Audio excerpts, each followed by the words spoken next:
Cuando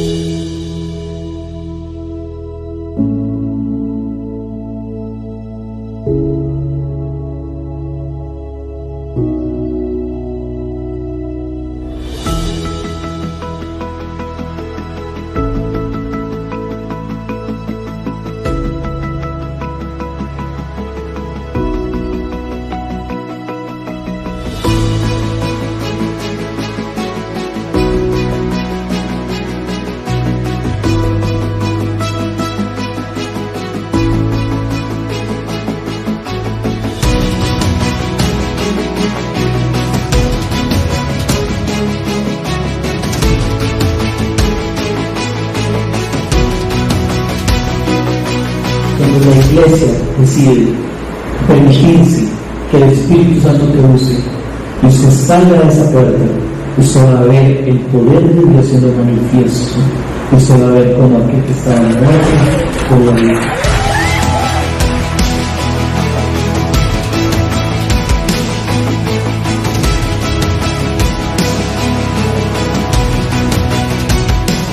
Bueno, yo sé que es una tarde de sábado un poquito diferente para la mayoría por el cambio de horario que tuvimos. Para mí es usual venir los sábados, entonces para mí no hay tanto tema. Creo que el beneficio es que mi mañana de domingo va a estar mucho más tranquila de lo usual. Entonces yo recibo eso, recibo el trabajo que está haciendo Fuerza y Luz por aquí. Pero entendemos que fue un cambio de agenda y que tal vez a usted se le dificultó, tuvo que ajustar cosas, pero gloria a Dios que usted pudo venir y estar con nosotros. Amén. Bueno, si usted tiene al menos unos meses de venir a la congregación, ya en alguna enseñanza, en alguna prédica, alguno de los pastores ha dicho que mi esposa y yo, André que está acá, tenemos muchísimos años de venir a la iglesia, igual que bastante gente que anda ahí por aquí. Por ahí vi a Pablo y a Ivana, aquí están, Andrés, ahí anda. Habemos varios que venimos aquí desde que éramos adolescentes, hace ya un ratillo. Y los pastores de nosotros cuando estábamos chicos eran Dani y Vale, que están aquí. Entonces usualmente Daniel es el que cuenta esas historias cuando él predica la iglesia vieja y cuando nosotros éramos chiquillos y él y Vale nos cuidaron muchos años. Dani y Vale trabajaron con los jóvenes. Nota, no es que los de Compás no sean jóvenes, nada más que Dani y Vale tenían a los más jóvenes, para que nadie se me resienta. Y usualmente casi siempre es Daniel que es con su corazón de pastor y que yo sé que nos ama mucho. Daniel es el que saca esas anécdotas de la iglesia vieja y lo bonito que era, y saca fotos de los campamentos, saca fotos de las versiones viejas de los grupos en casa, y es muy bonito. Pero como Daniel es tan buen pastor y nos ama tanto, Daniel usualmente solo cuenta aquí en público las cosas buenas y las cosas bonitas y las anécdotas lindas, ¿verdad? Las cosas buenas que pasaban. Pero hermanos, éramos chicos de 15, 16, 17 años, iguales a los demás. Entonces obviamente hubo desastres, hubo peleas, hubo riñas, pasaron las típicas cosas de que alguien era novio del otro y terminó y se metió con el amigo, entonces el otro estaba resentido. O yo le conté que a mí me gustaba, ¿por qué se metió con esa? ¿Por qué se metió con ese? Hermano, las típicas cosas que pasan en cualquier grupo. Y no solo pasa en Radical, sé que pasan en los otros grupos de gente más grande, ¿verdad? Y son cosas que pasan. Y recuerdo una vez, ahorita que estamos en época de campamentos en la iglesia, para un campamento en el grupo de hace como 10 años o más. En el grupo de liderazgo había mucha rencilla. Y había gente enojada, estábamos ahí enojados entre nosotros. Y Daniel ya había intentado todo. Nos habíamos reunido, había hecho prédicas, se sentaba a conversar con nosotros. Y los que conocen a Daniel saben que Daniel es realmente muy paciente y es muy amoroso. Pero ya lo teníamos harto. Ya estaba harto. Y faltaba como una semana para el campamento y eran riñas, eran rencillas, amargura, problemas en el grupo de liderazgo. Y Daniel, yo sé que fue su hartazgo, pero también sé que fue el Espíritu del Señor a través de él. En el templo anterior, el templo de San Pedro, era un templo mucho más pequeño, era muy limitado. Y solo había una oficina. Esa oficina se usaba para todo. Quedaba al final, era la de las consejerías, las reuniones, la de regaños. Era la oficina para todo. Y no tenía ventanas, entonces era un horno. Y yo recuerdo que Daniel un domingo, antes del campamento, se hartó, nos metió a todos, como a los 12 que éramos. Llevó una palangana con agua, como 3 paños, yo creo que estaban un toque sucios, pero no importa. Y nos dijo, lávense los pies y pídanse perdón y no salgan hasta que se arreglen. Hermanos, duramos ahí como 5 horas. Como de 1 de la tarde a 6 de la tarde, todos lloramos, todos nos lavamos los pies, todo el mundo se pidió perdón, todo el mundo lloró. Y fue un momento muy bonito. ¿Cuál es el punto? Hermano, aún en la iglesia somos humanos, somos personas. Y va a haber problemas. Yo quisiera poder pararme aquí y decirle, vea, como todos somos cristianos y todos somos buenísimos, todos nos vamos a amar y nos vamos a llevar bien y va a ser chivísima, pero sería mentira. Aunque seamos cristianos y el Señor esté en nosotros y nos amemos mucho, hermanos, vamos a tener roces, vamos a tener discusiones, vamos a tener problemas. Y yo creo que algo que me ha encantado de esta serie de situaciones incómodas, quienes han estado en la serie, quienes han sido bendecidos con la serie, a mí me ha gustado mucho. Me perdí nada más una que estábamos en Santana. Pero, hermano, a veces la iglesia no es el olivo, la iglesia de Cristo tiene el problema de que, sí, es muy bonito hablar de cómo nos amamos y que de que Jesús es amor. Y es bonito hablar de las bendiciones y todo, pero ¿cómo nos deberíamos comportar los cristianos cuando tenemos un problema? ¿Cómo nos deberíamos comportar cuando hay una ruptura emocional? Cuando tengo una ruptura en una relación de amistad, cuando tengo una ruptura en una relación de noviazgo y la persona sigue aquí. ¿Cómo debo manejarme cuando he tenido una ruptura emocional con mis hijos? Cuando he tenido una ruptura emocional con mi pastor. ¿Qué hago? ¿Cómo lo manejo? Y yo creo que esta serie de situaciones incómodas que yo sé que salió del corazón del pastor Daniel y el pastor Julio ha sido de muchísima bendición.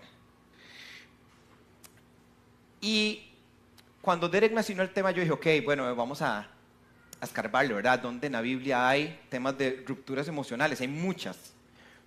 Pero yo le voy a contar hoy una historia bastante interesante donde se ve una ruptura emocional muy fuerte, pero sobre todo vemos cómo nos deberíamos manejar en una situación así conforme al carácter de Cristo. Cami, ¿me puedes ayudar con la imagen número 1, porfa? Hermano, yo voy a estar proyectando, bueno, Cami me está ayudando a proyectar estas imágenes. Por favor, tome nota.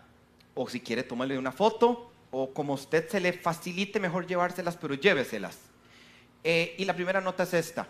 Hermano, la forma en la que manejamos el dolor demuestra qué tan madura es nuestra fe. Y se la quiero repetir, la forma en la que manejamos el dolor cuando hemos sido heridos, cuando nuestro corazón es el que está roto, revela qué tan madura es nuestra fe. Entonces voy a contarle la historia. Voy a pasar por bastantes capítulos de la Biblia. Obviamente no los vamos a leer todos por tiempo, pero usted los voy a ir diciendo, voy a ir resumiéndole la historia para darle contexto. Pero por favor, hermano, llévese la tarea, léalos en su casa, sé que va a ser de muchísima bendición. Entonces, Cami, ¿me ayudas con la imagen 2, por favor? Vamos a estar hablando de la historia de José. Y mientras yo le voy a ir contando un poquito el resumen de José, para que estemos en contexto, Cami me va a dejar esa imagen ahí. Empezando en el capítulo 37 de Génesis, para que tome nota de por dónde vamos. Voy a contarle quién era José. José era el hijo número 11 de Jacob. Recuerde que Jacob, eventualmente Dios le cambia el nombre a Israel. Él tiene 12 hijos y de sus 12 hijos salen las 12 tribus de Israel. ¿Ok? José era el hijo número 11. No era el menor, pero era el penúltimo y él había nacido cuando ya Jacob, Israel, era muy anciano. Entonces, a partir de este capítulo, incluso un poquito antes, se nos deja notar que José era el hijo favorito. No hay tapujos, la Biblia no lo tapa, él era el favorito. Y usted lo puede ver.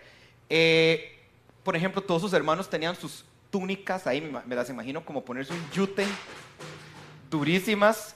pero José tenía una túnica especial. José tenía una túnica de colores que su papá le había dado. Entonces ya José era diferente a sus hermanos. Los demás tenían sus túnicas medio feas y sucias, y me las imagino duras ahí como yute. José tenía su túnica cool de colores. Dice también que usualmente José sapeaba a sus hermanos con su papá, con Jacob. Como él era el menor, sus hermanos iban al campo a trabajar, a pastorear, se portaban mal. Entonces lo que pasaba era que Jacob mandaba a José y le decía, vaya a ver qué están haciendo sus hermanos y me cuenta. Entonces él iba, veía las tortas que se jalaban, veía que tenían que estar en cierto campo, no estaban ahí, se habían ido de fiesta. Entonces él venía y le contaba al papá. Entonces, por todas estas situaciones, él no era como muy querido por sus hermanos, ¿verdad? Él era el hijo favorito y sus hermanos ya tenían rencillas en contra de él. Fue tanto así, perdón, me faltó una parte muy importante. En algún momento el Señor le empieza a hablar a José por medio de sueños. Él tiene 2 sueños, se los voy a resumir, donde básicamente el sueño significaba que tanto sus hermanos mayores como su papá se iban a postrar delante de él en algún momento. Y tras de que él era el favorito, él era poco prudente. Entonces él contó el sueño delante de los hermanos, ¿verdad? Entonces los hermanos se quedaron como, o sea, usted nos está diciendo que en algún momento nosotros nos vamos a postrar delante de usted que es el menor. Entonces lo querían menos. Y llega un momento en el que sus hermanos empiezan a conspirar en contra de él. Sus hermanos se reúnen y empiezan a debatir. Bueno, ¿qué le hacemos? Nos está jodiendo aquí con nuestro padre. Él es el favorito, no nos gusta, ¿qué hacemos? Y empiezan a debatirse. Se debaten en algún momento incluso si matarlo. Dicen, bueno, ¿y si lo matamos, si lo desaparecemos, si nos quitamos el problema? Y su hermano Rubén es el que dice, no, yo creo que ya eso está muy pasado. Pero ven una caravana, dice la palabra, de ismaelitas que venía pasando y dice, no, matarlo está muy heavy, vendámoselo a esta caravana de ismaelitas como un esclavo y nos lo quitamos de encima. Entonces ellos confabulan, lo venden como esclavo y la mentira que le dicen a Jacob es esta. Ellos agarran la túnica a José, la túnica de colores, matan uno de los animales que ellos tenían, llenan la túnica de sangre y lo que hacen es decirle a Jacob, se lo comió un animal y no pudimos hacer nada y se murió. Y ellos van con esa mentira y José es vendido como esclavo por sus propios hermanos. Tome nota de eso. Vamos a pegar un salto un poquito largo y vamos a irnos a Génesis capítulo 45. ¿Cómo llegamos al capítulo 45? En su travesía de ser vendido como esclavo, José eventualmente llega a Egipto. Y en Egipto, aún en medio de esta situación tan horrible y complicada y dolorosa, el Señor respalda en gran manera a José. Y prácticamente José pasa de ser un esclavo a ser el segundo al mando en Egipto. Él se convierte en la persona de confianza del faraón, lo pone a administrar bastantes cosas. De nuevo, hermano, le estoy resumiendo la película mucho. Por favor, léalo en su casa para que no se pierda los detalles. José está en esta posición de poder y viene una hambruna. ¿Ok? Viene una hambruna y la hambruna pega muy fuertemente a Jacob, sus hijos y el territorio donde ellos estaban. Entonces ellos eventualmente empiezan a emigran para buscar un lugar, buscar una tierra. Y eventualmente llegan a Egipto. Ellos se encuentran eventualmente con José. Al principio ellos no reconocen que es José. José sí los reconoce. Pero como su padre Jacob aún estaba vivo, como que José dice, no, yo como que no les voy a hacer nada todavía, no me las voy a cobrar, todo está tranquilo, porque su papá aún vivía. Y él deja que ellos se queden ahí en Egipto y los protege. Brincamos al capítulo 50, hacemos un saltito de 5 capítulos, y en este capítulo muere Jacob, muere Israel, que era el padre de todos ellos.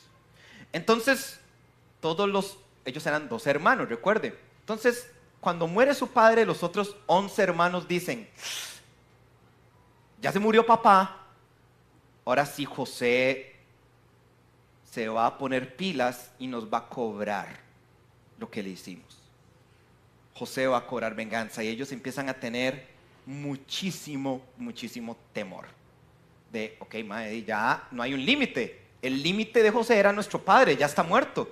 José va a tomar venganza con nosotros y ellos empiezan a tener muchísimo temor.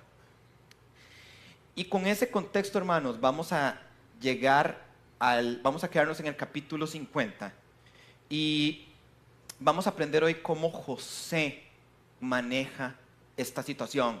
Repasemos los antecedentes.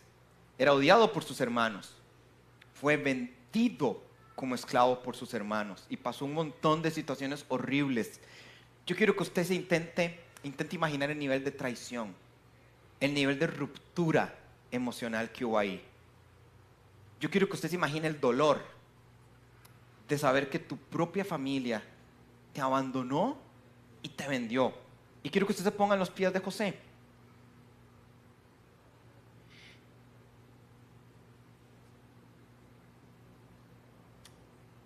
Cami, ¿me puedes ayudar con la imagen que sigue, por favor? Otra de las notitas, por favor, apúntela o tómele una foto. Ese es el punto número 1 del desarrollo de la prédica. Hermanos, un cristiano no ignora el mal recibido, el mal que le han hecho, pero reconoce la justicia de Dios, que solo el Señor es juez. Y vamos a ver cómo vamos viendo esta historia de José. Si gusta puede acompañarme a Génesis capítulo 50 y vamos a ir al versículo 19. Muchas gracias, Cami. Vienen sus hermanos y le dicen a José, bueno, ¿qué va a pasar? ¿Qué vamos a hacer? ¿Te vas a vengar de nosotros? Hermano, yo quiero que usted vea la respuesta que les da José. Él responde inmediatamente, suave un toque. ¿Acaso estoy yo en el lugar de Dios? Y yo quiero que usted analice quién era Josué. Era una persona con autoridad, era una persona eminente. Josué podía desaparecerlos con solo dar la orden. Pero el mismo Josué, aún habiendo sido ese hombre herido, viene y dice, no me tengan miedo. Esta versión, Nueva Traducción Viviente, dice, ¿acaso soy yo Dios para castigarlos? Tengo otra que dice, ¿acaso estoy yo en el lugar de Dios? Hermano, ¿y qué nos enseña mucho esto? Nos enseña cómo responde el carácter de un hombre que camina con Dios. Porque, hermanos, seamos honestos, el mundo nos va a decir, o nuestra misma carne nos haría responder diferente. Yo creo que si sufrimos un daño, nuestra carne nos dice, defiéndase, contraataque, responda. Como cuando uno estaba en la escuela y la mamá, mi mamá sí nos decía, si alguien le pega, usted le pega de vuelta. Esa es nuestra carne. Así somos. A usted le hacen daño, su respuesta innata en su carne es responder, es contraatacar, es devolverlo. Pero Jesús nos dice que pongamos la otra mejilla. Y aquí empezamos a chocar mucho porque, hermanos, recordemos que el camino de Jesús no es diferente al mundo, es opuesto al mundo. Diferente es que hay cosas semejantes, pero no son exactamente iguales.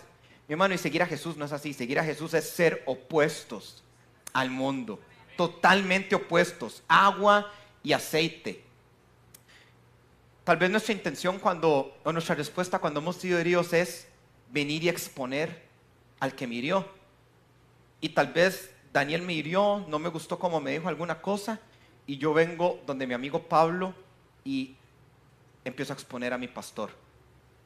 Empiezo a exponer cosas que yo no debería exponer, empiezo a hablar mal de mi autoridad.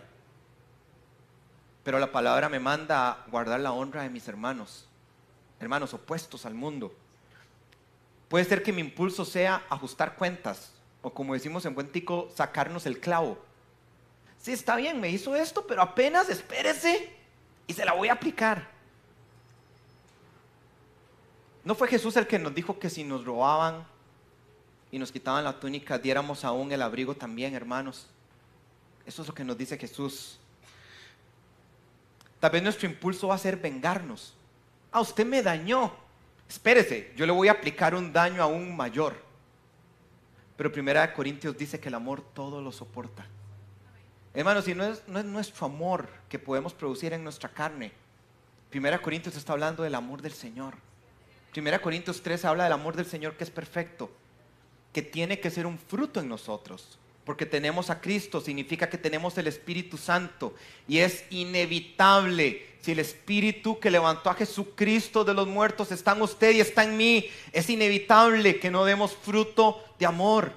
Hermano, si usted tiene un árbol de naranjas, su naturaleza es dar naranjas. Si usted tiene un árbol de manzanas, su naturaleza es dar manzanas. Si nosotros tenemos al Espíritu Santo, nuestra naturaleza tiene que ser dar el fruto del Espíritu Santo. Amén. Y ahí está el amor. No nuestro amor en nuestra carne, el amor del Señor. Y el cristiano tiene que entender que la justicia no le corresponde. Hermano, nosotros no somos jueces. Y es muy fácil cuando nosotros hemos sido los ofendidos ponernos en el lugar de juez, porque lo sentimos a flor de piel. Hermano, y le voy a decir una verdad. El Señor no desestima el daño que le han hecho. El Señor no lo ignora. El Señor es más consciente de ese daño incluso que usted mismo. El Señor lo entiende más y el Señor ve tu dolor y el Señor tiene cuidado de ese dolor. Pero hermanos, aunque tengamos la razón, aunque la razón humana esté de nuestro lado, la justicia no la tenemos nosotros. El único que hace justicia perfecta es el Señor. Y no podemos venir aquí y cantar, Señor, tú eres soberano, tú eres santo, venga tu reino, que sea tu voluntad en mi vida, pero yo quiero tomar la justicia en mis manos. Porque lo que estamos haciendo es decir, Señor, tú sabes y tú eres bueno, pero hasta cierto punto. Esto el que lo sabe manejar soy yo. Mi justicia es mejor que la tuya. Eso es lo que estamos diciendo. Y hablamos mucho y la gente pregunta mucho sobre madurez espiritual. Y creo que tenemos el preconcepto de, ok, madurez espiritual es, vine y saqué fundamentos y vengo a todos los cultos y vengo los miércoles y voy a mi grupo en casa y vengo y canto y hago todo esto y me sé estas cosas de la Biblia y también escucho prédicas online. Y mi hermano, ninguna de esas cosas está mal, son cosas buenas. Pero el único indicador, el único espejo de qué tan maduros espiritualmente somos es este: qué tanto nos parecemos a Jesús. No hay otro. No es que tanto sepamos, no es que tanto vengamos aquí, no es que usted sea el que más brinca en la alabanza. Gloria a Dios si lo hace y tenga la libertad de adorar al Señor. Pero hermano, la madurez espiritual solo se mide con qué tanto nos parecemos a Jesús. Es la única medida. No qué tanto sé o qué tantos años tengo en el Evangelio. Qué tanto me parezco a Jesús. Qué tanto mi vida refleja a Jesús. Y note qué interesante que José se pone en la posición de yo no soy el juez, solo el Señor es el juez. Pero él no niega el mal que sus hermanos le hicieron. Vamos a pasar, por favor, Ani, gracias, al versículo 20. Estamos en el mismo capítulo de Génesis. Dice José, ustedes se propusieron hacerme mal, pero Dios dispuso todo para bien. Voy a parar ahí. Hermanos, vean que el mismo José dice, ustedes intencionalmente me dañaron. Él no minimiza el error. Está bien, él no se pone en el lugar de juez, pero él no niega el daño que sus hermanos le han hecho. Hermanos, ser cristiano y tener amor y tener misericordia no significa ser ingenuo.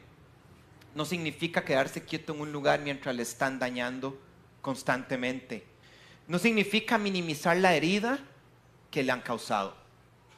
Y hermanos, aquí yo voy a exponer un poco, creo que los hombres tendemos a hacer mucho eso, ¿verdad? Por hacernos los duros y que no, nada me pasó, minimizamos nuestras heridas y las ignoramos. Y no, yo estoy bien porque soy muy hombre y sentirse mal no es de hombres. Hermanos, yo lo he hecho 500,000 veces y con eso solo causamos una cosa: no sanar, número uno, porque si no somos conscientes, si no exponemos nuestras heridas para sanarla, la herida no va a sanar. Y segundo, le estamos dando lugar a Satanás de que se mantenga en lo oculto y que tome esa herida para levantar amargura en su vida. Porque le tengo una noticia: si usted no sana una herida, esa herida se va a quedar ahí, se va a infectar. Si usted tiene una herida en su físico y usted no se la trata, hermano, usted puede perder la pierna por un uñero mal arrancado. En la vida espiritual funciona igual. Y nota, entiendo que a las mujeres les puede pasar lo mismo, pero hombres, en mi corazón está mucha carga por ustedes por esto.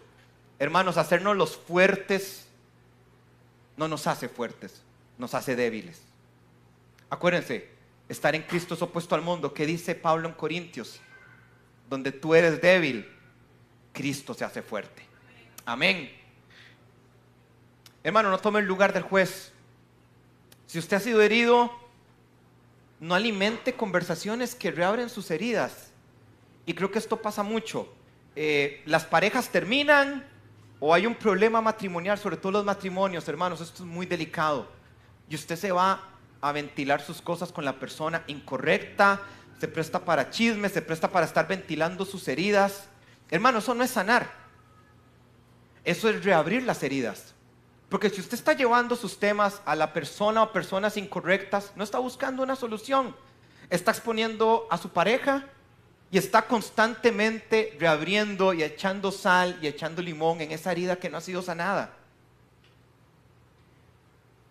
No construya su identidad alrededor de la herida, y esto me encanta, porque hay personas que convierten su herida en quienes son. Bueno, me dañaron con esto. Este es mi estandarte de quien yo soy y como yo me presento al mundo. Hermano, esa no es la voluntad del Señor. La semana anterior, el pastor Derek nos hablaba de la autolástima. Y yo quiero revisitar ese tema. Hermano, la iglesia, somos conscientes de su herida. Y estamos para amarle, para cuidarle. Y el Señor infinitamente. Pero convertir su herida en su marca personal no es de bendición. No la está sanando. Usted lo que está haciendo es dañándose a usted mismo. Tener lástima por usted mismo no viene del corazón del Señor. Lo que viene del corazón del Señor es sanarle y restaurarle. Y que usted viva en plenitud. Amén. Cami, ¿me ayudas con la imagen que sigue, por favor? La nota que sigue, hermano. Un cristiano decide no permitir que la ruptura emocional defina su carácter. Se lo quiero repetir: un cristiano decide no permitir que la ruptura emocional defina su carácter. Hermano, José pudo volverse duro, desconfiado, amargado, cerrado, ermitaño por la traición que vivió, pero él eligió no permitir que su herida moldeara quién él iba a ser. La ruptura no definió su carácter. Hermano, la herida que le hicieron, esa ruptura emocional no define su carácter. Su carácter lo define la persona de Jesucristo. Ese es quien define su carácter. Amén.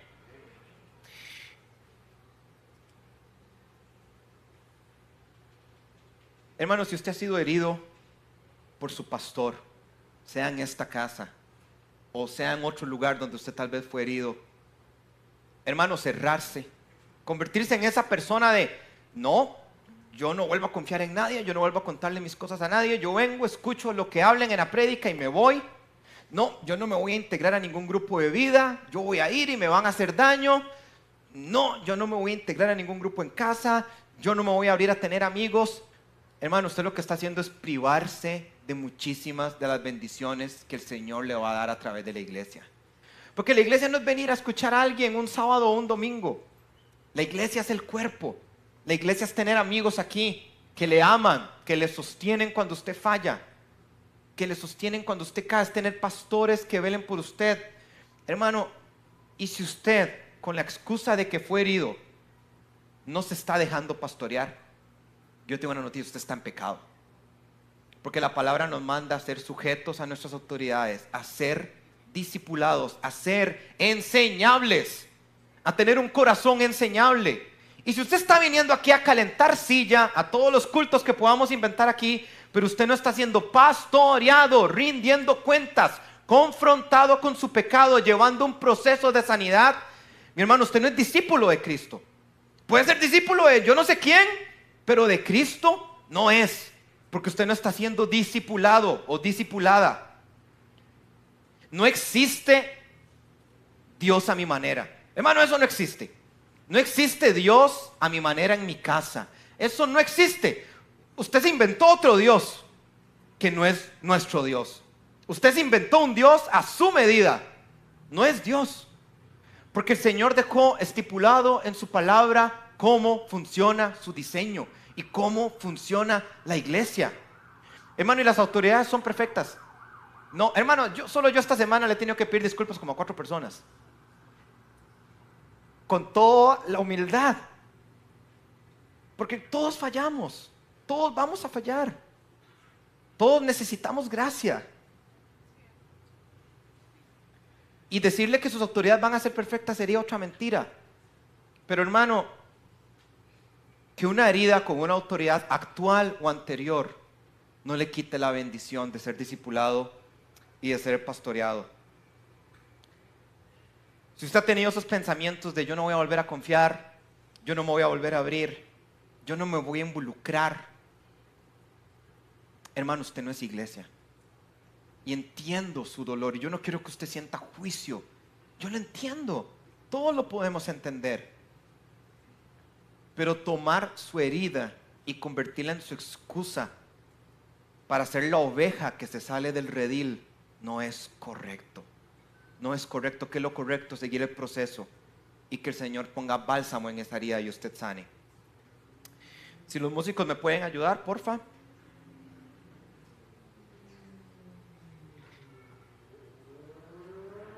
Hermano, eso que usted está haciendo no es protegerse, es endurecer su corazón, dejar que su corazón se vuelva como una piedra. Y lo que eso va a traer es que usted se aleje de todas las bendiciones que el Señor tiene para usted. Cami, ¿me puedes ayudar con la última, por favor?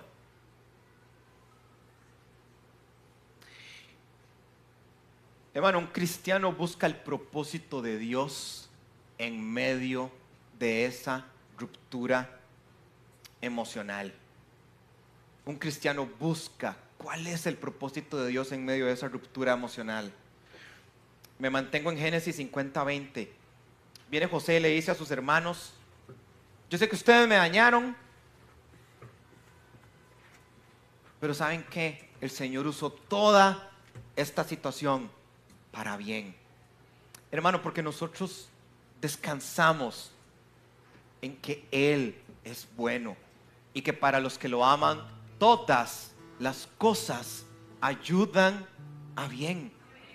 Aún en medio de situaciones horribles e incómodas, a los que estamos con Él, todas las cosas nos ayudan a bien. Y si usted está experimentando, está en medio de esa situación de ruptura emocional, eso no significa que esa situación mala que a usted le pasó, esa traición, tal vez de su pareja, tal vez de un familiar, tal vez de una autoridad, tal vez de sus hijos, tal vez de tus padres, no significa que eso fue bueno. Significa que el Señor es capaz de usar eso que incluso nos quiebra para bien. Así trabaja el Señor. Uno como cristiano debería preguntarse: en esta situación, ¿qué está formando Dios en mí? ¿Qué me estás enseñando, Señor? ¿Me estás enseñando a que sea paciente? ¿Me estás enseñando a que tengo que poner más mi confianza en ti y no en los hombres? ¿Qué puedo aprender de esta situación? ¿Cómo puedo responder con integridad? ¿Qué haría Jesús? ¿Cómo actuaría Jesús en esta situación? Y yo leía esto y yo me acordaba de Jesús cuando llega el momento de ser aprendido. Llegan los soldados, lo van a capturar. Y sale Pedro, famoso Peter. Y Pedro, yo creo que reacciona como nosotros hubiéramos reaccionado. Saca su espada, aplica ahí un Mike Tyson y le corta la oreja al soldado.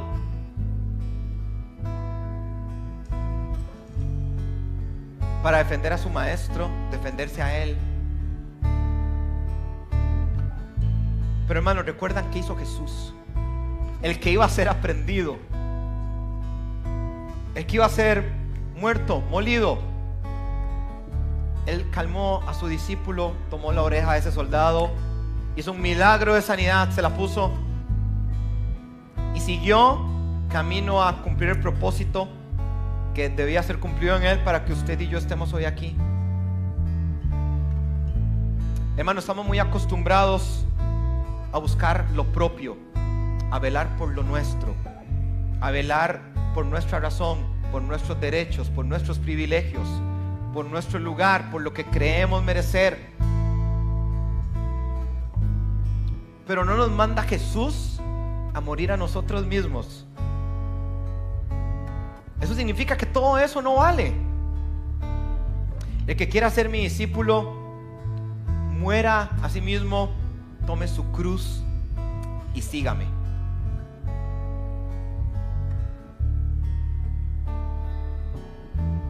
Un cristiano se pregunta: ¿fui yo? ¿Yo me metí a mí mismo en esta situación?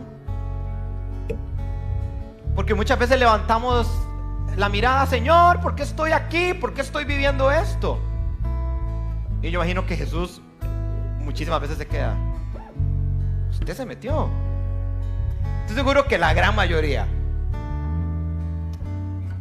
Hermano, si usted está pasando una situación así, pregúntese si usted está en eso porque se metió en una situación que no debía, estando con quien no debía, haciendo lo que no debía.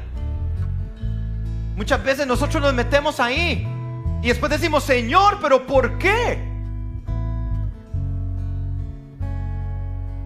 Y si nos detenemos y hacemos la pregunta: Señor, me metí yo aquí, tal vez el Señor te va a responder y te pueda dar cuenta: sí,